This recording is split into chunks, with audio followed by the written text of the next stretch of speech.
तो चलिए ये प्रश्न है, यदि एक्स वाई जेड समांतर श्रेणी में है तो वाई का वैल्यू निकालना है। बहुत आसान प्रश्न हो जाएगा क्योंकि आपको एक्स वाई जेड ये समांतर श्रेणी अर्थात एपी में बोल दिया है, तो आपको अच्छे से पता है कि दूसरा पद माइनस पहला पद यानी वाई माइनस एक्स बराबर होगा तीसरा पद माइनस दूसरा पद जेड माइनस वाई। यहाँ से आप अच्छे से निकाल सकते हैं y माइनस एक्स बराबर हो जाएगा z माइनस वाई। तो यहाँ से माइनस वाई को इधर करिए तो y प्लस वाई हो जाएगा, ये माइनस एक्स उधर जाएगा तो z प्लस एक्स हो जाएगा। यहाँ पे y प्लस वाई 2y हो जाएगा, z प्लस एक्स लिखेंगे और y बराबर हो जाएगा x प्लस जेड बटे 2, क्योंकि ये x पहले भी लिख सकते हैं z बाद में भी लिख सकते हैं, तो y बराबर x प्लस जेड बटे 2। यहाँ पे हो जाएगा बी नंबर आंसर। प्रश्न है, उस समांतर श्रेणी का सार्वआंतर क्या होगा जिसमें a18 माइनस a14 बराबर 32 दिया है। अब आपको ये जो गिवन दिया है, जो प्रश्न में दिया है, उसको आप पहले लिख लीजिए। a18 माइनस a14 बराबर 32 दिया है। पूछा क्या है, समांतर श्रेणी का सार्वआंतर मतलब d बराबर वाट यानी d का मान पूछ दिया है। बहुत ही बढ़िया से आप समझ जाएंगे। यहाँ पे ए एन बराबर सूत्र लगाइए a plus n minus 1 into d, जहाँ ए एन अंतिम पद है, ए प्रथम पद है, एन आपको पदों की संख्या हो और डी सार्वंतर होता है, आप जानते हैं। अब यहाँ से एन की वैल्यू जब 18 रखिएगा तो ए 18 हो जाएगा, ए प्लस एन यहाँ 18 हो जाएगा, तो 18 रख लेंगे माइनस 1 इंटू डी। अब यहाँ पे ए 18 बराबर हो जाएगा ए प्लस 17 डी। ठीक उसी प्रकार ए 14 निकल जाएगा, ए प्लस 13 डी। आपको समझ फिर से आ जाएगा, ए 18 है तो ए प्लस 17 डी होता है, ए 14 है तो ए प्लस 13 डी हो जाएगा। ये समीकरण 1 मान लेते हैं, इसको समीकरण 2 मान लेते हैं। अब आपको अच्छे से पता है कि ये इसकी वैल्यू जो है यहाँ पे जाके पुट कर देंगे, तो ए 18 का मान हो जाएगा ए प्लस 17 डी और माइनस ए 14 का मान ए प्लस 13 डी, ए प्लस 13 डी। अब बराबर में 32 लिखा हुआ है, यहाँ पे मैंने 32 लिख दिया। तो फिर से देखिए यहाँ पे a प्लस 17 डी और माइनस ए हो जाएगा और माइनस 13 डी हो जाएगा, जब माइनस अंदर जाएगा बराबर में 32। अब ये प्लस ए माइनस ए कैंसिल हो जाएगा, 17 डी में 13 डी घटेगा यहाँ पे, तो हो जाएगा 4 डी बराबर 32। यहाँ चलिए तो यहाँ से डी का मान निकालेंगे, 32 बटे 4 हो जाएगा और यहाँ से डी का मान 4 8 32 अर्थात डी का मान 8 हो जाएगा। ठीक है, तो इस प्रश्न में यदि समांतर श्रेणी का समान पद दे दिया है 6 माइनस 4n, तो उसका सार्वंतर क्या होगा। तो यहाँ पे समान पद से पहले आप समझिए कि समान पद का अर्थ क्या होता है। समान पद यहाँ पे मान लीजिए कि ये 6 माइनस 4n दिया है, तो इसका मतलब ये हुआ कि nवा टर्म दिया है, सॉरी अंतिम पद का मान दे दिया है, यानी अंतिम पद मतलब an का मान यहाँ पे 6 माइनस 4n दे दिया है, क्योंकि ये समान सूत्र एक तरह से दे दिया, समान पद एक तरह से ये दे दिया। जैसे कि आप जानते हैं ए एन बराबर ए plus n minus 1 into d, ये समान पद का ही सूत्र है, लेकिन किसका समान पद का सूत्र होता है, तो अंतिम पद का समान सूत्र हुआ, ये अंतिम पद का समान सूत्र। तो ये प्रश्न अपने अनुसार एक अंतिम पद का समान सूत्र दे दिया है 6 माइनस 4n, ये अपने अनुसार दिया है। अब यहाँ से देख लीजिए, जब ये अपने अनुसार ए एन का मान दे दिया है 6 माइनस 4n, तो आप अपने मन से a1 का मान यहाँ निकाल लीजिए। तो n का मान जब 1 रखिएगा तो जहाँ n होगा वहाँ 1 पुट हो जाएगा, 6 माइनस 4 n का मान यहाँ 1 पुट हो जाएगा, तो a1 का मान यहाँ हो जाएगा 6 माइनस 4 मतलब a1 का मान 2 हो जाएगा। ठीक उसी प्रकार a2 का मान यहाँ निकाल लीजिए, a2 तो n का वैल्यू जब 2 रखिएगा तो a2 आएगा। अब 6 माइनस 4 n का मान अब तो 2 रखना है ना, n का मान 2, तो n का जगह पे 2 हो जाएगा। इस प्रकार देखिए a2 बराबर हो जाएगा 6 माइनस 8 यानी माइनस 2, यानी a2 का मान आ जाएगा माइनस 2। अब आपको समझ में आ गया कि सार्वंतर पूछ रहा है यानी डी पूछ रहा है, उसका सूत्र होता है a2 माइनस a1 अर्थात दूसरा पद माइनस पहला पद। ये nवा पद है, ये दूसरा पद है, ये पहला पद है। तो यहाँ d बराबर a2 का मान आपने माइनस 2 निकाला, माइनस a1 का मान आपने 2 निकाला, उस प्रकार से आपका d बराबर आ जाएगा माइनस 2 अर्थात माइनस 4, d का मान आ जाएगा माइनस 4। प्रश्न है, यदि cosec theta minus cot theta बराबर x है तो कॉसेक थीटा का मान पूछा है। बहुत ही बढ़िया प्रश्न है ये, तो अच्छे से काम करते हैं। आपको अच्छे से पता है cosec square theta minus cot square theta बराबर होता है 1। यहीं से हम आगे बढ़ जाएंगे। सर कैसे? अगर आपको पता है ए स्क्वायर माइनस बी स्क्वायर का फॉर्मूला, ए स्क्वायर माइनस बी स्क्वायर बराबर होता है, एक बारी जोड़ देंगे दोनों को, एक बारी घटा के गुना कर देंगे, अर्थात A square minus B square बराबर ए plus B into A minus B. अब उसी प्रकार से यहाँ लिख सकते हैं आप cosec theta plus cot theta into cosec theta minus cot theta बराबर 1। अभी आप इसको संभाल के रखिए। अब हम करने वाले क्या हैं, इस प्रश्न से चलते हैं। प्रश्न से चलेंगे तो यहाँ प्रश्न से दिया हुआ है cosec theta minus cot theta बराबर में x। अब आपको करनी क्या है, दोनों तरफ ना करिए cosec theta plus cot theta से गुना कर दीजिए। दोनों तरफ cosec theta plus cot theta से गुना करने पर अब यहाँ पे देखिए cosec theta minus cot theta में अगर आप इधर LHS साइड गुना करिएगा cosec theta plus cot theta बराबर में x गुना cosec theta plus cot theta हो जाएगा। ये तो आप अच्छे से जानेंगे, केवल अभी हमने गुना किया है cosec theta plus cot theta से दोनों तरफ। अब तो अगर इधर में गुना हो गया cosec theta plus cot theta, x में भी गुना हो गया cosec theta plus cot theta, बहुत ही बढ़िया। अब आपको अच्छे से पता है कि cosec theta minus cot theta गुना cosec theta plus cot theta बराबर होगा cosec square theta minus cot square theta. हो जाएगा, बहुत अच्छे से हो जाएगा, यानी इतने बराबर इतने हो जाएंगे। यानी cosec square theta minus cosec square theta minus cot square theta बराबर होगा x गुने cosec theta plus cot theta. अब यहाँ पे क्या करना है, इसकी वैल्यू जब इतना ले आए तो इसका मान 1 होता है, तो आप एक रख लीजिए यहाँ पे। x गुने cosec theta plus cot theta यहाँ होगा। अब यहाँ से इसका वैल्यू आप निकालिएगा कि x इधर आके भागा हो जाएगा, यानी 1/x बराबर cosec theta plus cot theta आएगा। अर्थात आपने क्या सीखा, आपने सीखा ये कि cosec theta minus cot theta जब x रहेगा तो cosec theta plus cot theta का मान 1/x होगा। अब आप इसको समीकरण 1 मान लीजिए थोड़ा देर के लिए, और इसको समीकरण 2 मान लीजिए। समीकरण 1 और 2 को आप जोड़ दीजिए। तो समीकरण 1 और 2 को जोड़िए तो LHS से जोड़ेगा तो cosec theta minus cot theta, जो यहाँ पे इसका LHS मैं बात करूँ तो ये 1/x उधर रख लीजिए तो और अच्छा रहेगा अच्छे से। Cosec theta plus cot theta का मान 1/x, तब इसको हम समीकरण 2 मानते, तब ये LHS यानी LHS इसका यहाँ पे है, समीकरण 1 का ये वाला है और समीकरण 2 का LHS ये है, यानी बाएं साइड। तो जोड़ेंगे cosec theta minus cot theta वहाँ का मैंने लिख लिया। अब इसका cosec theta plus cot theta लिखेंगे तो cosec theta plus cot theta बराबर में RHS जुटेगा, तो यहाँ पे x है उधर और इधर 1/x है तो जुट गया। अब आपको यहाँ पे देखिए cosec theta plus cosec theta 2 cosec theta हो जाएगा, और आपको अच्छे से पता है माइनस कॉट थीटा और प्लस कॉट थीटा कट जाएगा, तो केवल cosec theta plus cosec theta बचेगा, तो 2 कॉसेक थीटा हो जाएगा बराबर में x प्लस 1/x। अब आप तो यहाँ पे लघुत्तम एलसीएम लीजिएगा तो 2 कॉसेक थीटा बराबर में ये x स्क्वायर प्लस 1/x आएगा। आप अच्छे से भिन्न का जोड़ करिए तो इतना ही आएगा। अब यहाँ से कॉसेक थीटा का मान निकालिए तो कॉसेक थीटा का मान यहाँ निकल जाएगा x स्क्वायर प्लस 1, ये 2 गुना में उधर आके भागा हो जाएगा, तो इस प्रकार से ये आंसर इसका होगा। तो ये जो प्रश्न है, यदि 130 बराबर 15 गुने 8 प्लस 10 तथा 900 130,15 बराबर 900 x, y है तो x, y का मान ज्ञात करनी है। इस प्रश्न में बच्चों यहाँ पे ऑप्शन से बनाना पड़ेगा, वीडियो कट होगा, ऑप्शन लिखना पड़ता है क्योंकि बिना ऑप्शन।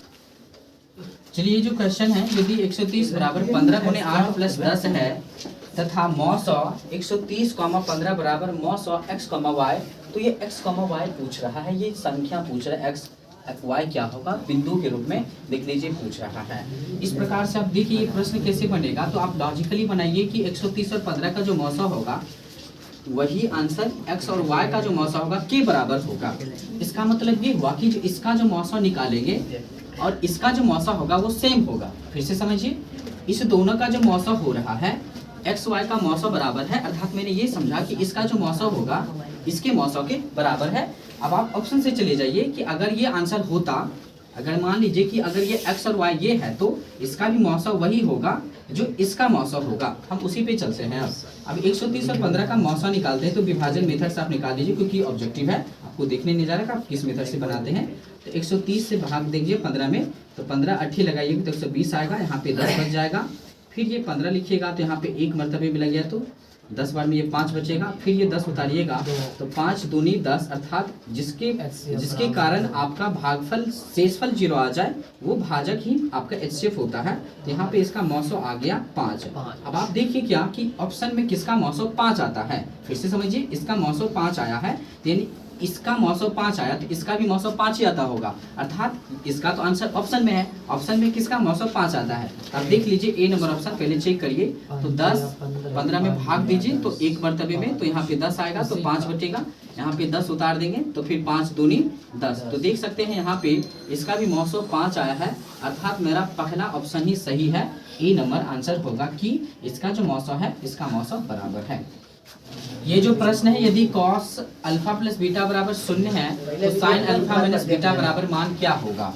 ये प्रश्न ऑब्जेक्टिव में बहुत ही अच्छे ऑब्जेक्टिव हैं जो पूछे जाते हैं। तो आप पहले आप गिवन देखिए, हमेशा याद रखिए जो क्वेश्चन दिया हुआ रहे ना वहीं से आगे बढ़नी चाहिए। अब cos अल्फा प्लस बीटा का मान 0 डिग्री दिया है यहाँ पे, तो अल्फा प्लस बीटा यहाँ हो जाएगा 90 डिग्री। वो कैसे, क्योंकि इस अल्फा प्लस बीटा का मान अगर 90 रखिएगा तो ही तो 0 देगा, यानी cos 90 का मान 0 होता है, यानी अल्फा प्लस बीटा का मान 90 डिग्री निकल गया। यहाँ से आप क्या करिए, अल्फा बराबर निकाल लीजिए 90 डिग्री माइनस बीटा।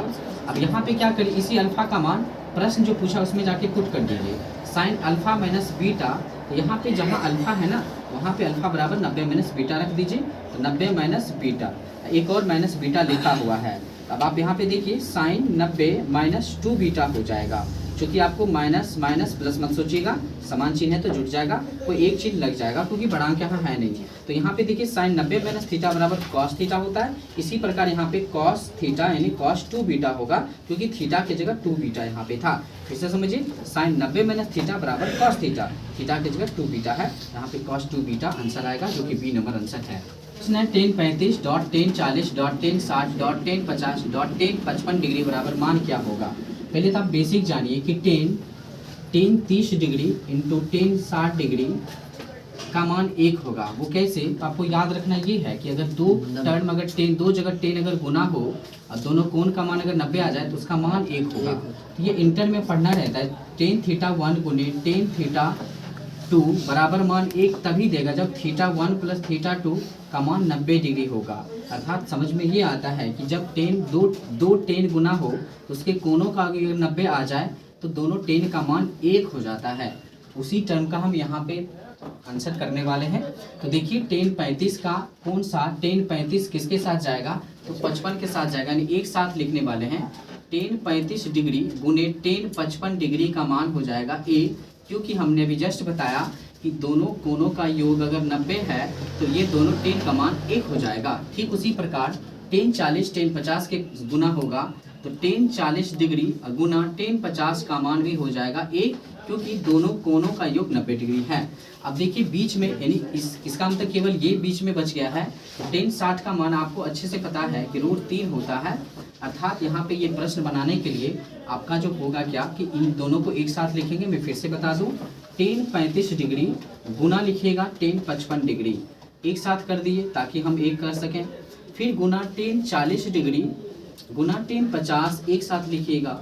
अब फिर गुना tan 60 एक अकेला बच जाता है। अब एक देखिए यहाँ पे इन दोनों का मान 1 होता है तो लिख देंगे गुना, इन दोनों का भी मान 1 होता है तो लिख दिए गुना, tan 60 अकेला बच जाता है। अब यहाँ से tan 60 का मान अगर रखिएगा √3 तो √3 गुना 1 तो √3 ही आंसर होगा इसका। अब मैं यहाँ पे एक्स्ट्रा कुछ बताना चाहता हूँ, अगर यहाँ tan 45 रहता तब tan 45 का मान संयोग से 1 ही होता है, तो यहाँ पे tan 45 का मान 1 होता, तो 1 गुना 1 मतलब पूरा 1 ही आंसर आता है इसका। 1r2 त्रिज्याओं वाले दो वृत्तों के परिधि का योग r त्रिज्या वाले वृत्त के परिधि के बराबर है। तो ये ऑप्शन से आपको पता चलेगा कि हमको करना क्या है। तो करना ये है कि दोनों त्रिज्या का योग बड़े वाले वृत्त के त्रिज्या का क्या संबंध है।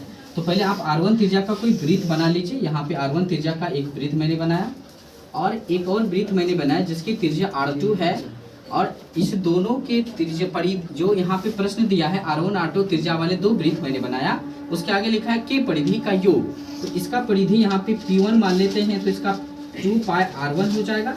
इसकी परिधि को P2 मान लेते हैं तो इसका परिधि हो जाएगा 2 पाई r2। अब यहाँ पे मान लीजिए जब दोनों की परिधि को योग कर देंगे तो r त्रिज्या वाला एक वृत्त आप यहाँ पे बनाइएगा। तो आर त्रिज्या वाला वृत्त हमने बनाया। यहाँ पे परिधि कैपिटल पी मान लेते हैं इसके परिधि को, यहाँ पे 2 पाई कैपिटल आर होगा अकेला। इसका मतलब दोनों के परिधि का योग भी बोला है कि बड़े वाले त्रिज्याओं के परिधि के बराबर है, तो इस दोनों की परिधि का पहले योग कर देंगे। P1 प्लस P2 बराबर होगा अकेले इस वृत्त के परिधि के। तो यहाँ से P1 का मान रख लीजिए, यहाँ पे 2 पाई R1 हो जाएगा प्लस P2 का मान 2 पाई R2 हो जाएगा। अब बराबर में कैपिटल P यहाँ पे इसका मान हो जाएगा P का 2 पाई R। यहाँ से क्या करना है, 2 पाई दोनों में यहाँ कॉमन ले लीजिए, बस अंदर में बच जाएगा यहाँ R1, यहाँ पे बच जाएगा R2, बराबर में 2 पाई R लिख देंगे। अब यहाँ पे 2 पाई कट जाएगा तो R1 प्लस R2 बराबर कैपिटल R। देखिए अब आपको ऑप्शन में दिख गया होगा ये, तो यहाँ पे बी नंबर आंसर में हो जाएगा। प्रश्न है यदि बिंदु P A, 0, Q 0, B तथा R 2, 2 है तो ये संरेख है, तो सिद्ध करें कि 1/A प्लस 1/B बराबर 1/2।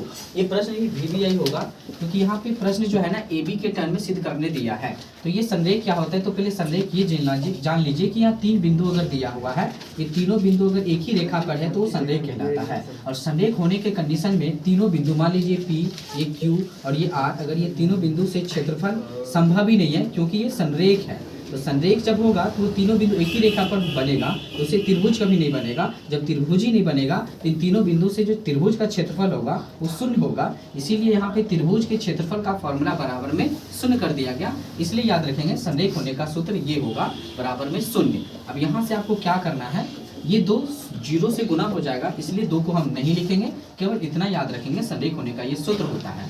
अब आपको अच्छे से पता है ये P जो है प्रथम बिंदु है, इसलिए यहाँ पे x1, y1 हो जाएगा। यहाँ पे दूसरा बिंदु क्यों मानेंगे तो ये x2, y2 हो जाएगा। और उसके बाद ये तीसरा बिंदु है, तो इसलिए अपने मन में ये याद रखना होगा ये x3 है, y3 है। अब यहाँ पे आपको समझ आ गया, ये x1 का मान है, ये y1 का मान है, ये x2 का मान, ये y2 का मान, ये x3 का मान, ये y3 का मान, केवल उसी सभी का मान यहाँ पे पुट करनी है। अब यहाँ पे x1 का मान देख लीजिए a है तो a मैंने रख दिया, y2 का वैल्यू यहाँ पे b है तो मैंने यहाँ पे b रख लिया, माइनस y3 का मान यहाँ पे देख लीजिए 2 है तो मैंने 2 रख लिया, प्लस x2 का मान यहाँ पे देख लीजिए 0 है तो 0। अब यहाँ पे कुछ नहीं लिखेंगे, समय की बचत होगा। क्यों? क्योंकि 0 इस पूरे से गुना होगा तो पूरे का मान 0 आने वाला है, इसीलिए। x3 का वैल्यू यहाँ पे 2 है तो 2 मैंने रख लिया, y1 का मान यहाँ पे देख लीजिए 0 है तो 0 रखा, और y2 का वैल्यू यहाँ पे देख लीजिए b है तो मैंने b रख लिया और ब्रैकेट 1 बराबर में शून्य कर दिया। अब यहाँ से देख लीजिए a b से गुना होगा तो ab हो जाएगा, a -2 से गुना होगा तो -2a होगा। ये 0 प्लस में 0 नहीं लिखा जाएगा, 2 0 से गुना होगा तो 0 हो जाएगा, लेकिन 2 b से गुना होगा तो यहाँ पे -2b हो जाएगा, बराबर में शून्य करना होगा। अब यहाँ पे देखिए 2 गुना -b -2b मैंने लिखा तो ब्रैकेट देना पड़ेगा, क्योंकि लगातार जब चिन्ह आते हैं तो एक को ब्रैकेट में लिखा जाता और लिखा किसी ब्रैकेट में जाता है जो माइनस में हो। अब यहाँ पे देखिए ab -2a प्लस गुना -2b बराबर में शून्य। जो टर्म माइनस में उसको उधर जाके प्लस कर दीजिए, ab बराबर हो जाएगा 2a प्लस 2b। क्यों? क्योंकि ये माइनस में तो प्लस हो गया, माइनस में तो प्लस हो गया, बराबर उधर जाने से। अब यहाँ पे दोनों तरफ क्या कर देंगे, दोनों तरफ यहाँ पे 2ab से भागा दे देंगे, 2ab से भाग देने पर। अब यहाँ पे 2ab से भाग दीजिएगा तो ab में भी 2ab से भाग देंगे, दोनों तरफ बराबर में 2a से भी 2ab भागा होगा और प्लस 2b में भी 2ab से भागा होगा। अब यहाँ देख लीजिए ab कट जाएगा तो 1/2 बचेगा, बराबर में 2a कट जाएगा तो यहाँ पे 1/b बचेगा और प्लस 2b कट जाएगा यहाँ पे तो 1/a बचेगा। आपको यही सिद्ध करना था, इस प्रकार सिद्ध हुआ।